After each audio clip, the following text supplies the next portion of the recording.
1999 সাল থেকে বহরমপুরে অধীর রঞ্জন চৌধুরী একই বিধায়ক হয়ে সংসদে আছেন।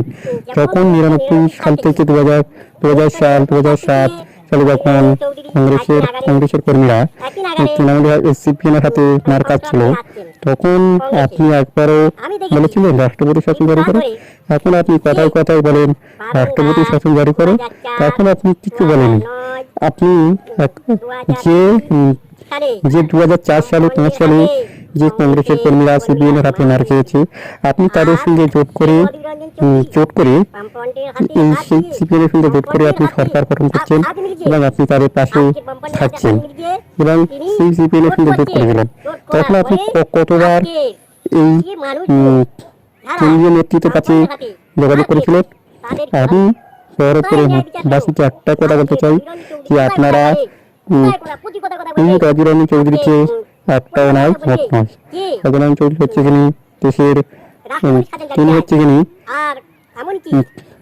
তখন কংগ্রেসের কর্মীরা 2004 সালে মার খাচ্ছিল, তখন এদের পাশে দাঁড়ালেন, তখন এদেরকে সাহায্য করলেন।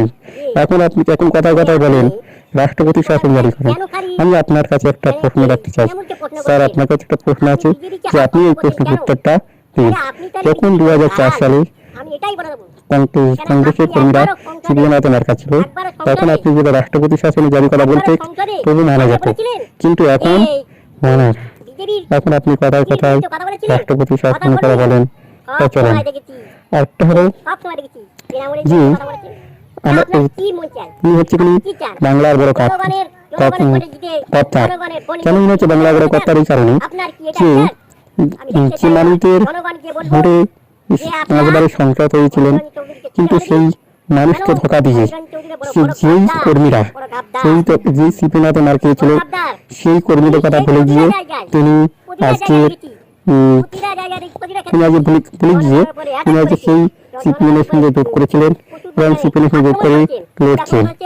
আর আমি তাই করতে চাই, বহরমপুরের মানুষ, শিক্ষিত মানুষ, আপনারা সচেতন হয়ে এই মানুষটার বিরুদ্ধে ভোট দিন এবং এই